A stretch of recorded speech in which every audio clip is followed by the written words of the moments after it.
Боровата шума во Кочанскиот дел од Осоговијата продолжува да биде мета на боровиот четник и оваа есен. Штетникот немилосрдно ја суши шумата напагајќи ги зелените борови и иглички. Повеќе пати досега.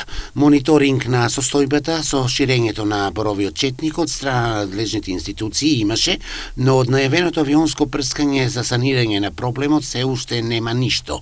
Иако од Министерството за земјоделство, шумарство и водостопанство најавуваа дека ќе се спроведе акција за авионско третирање на боровиот четник, објаснувањето е пари се уште не се обезбедени за прскање во Кочанскиот и другите региони каде што се појавил боровиот четник.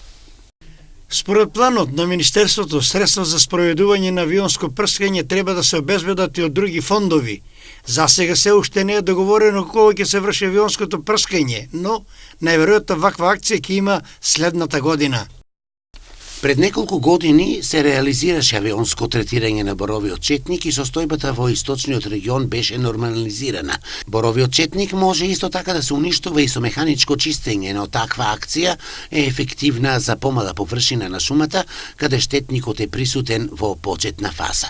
Инаку, за сега боров четник во Осоговијата има на околу 300 хектари, а штетникот екзистира од 500 до 900 метри надморска височина.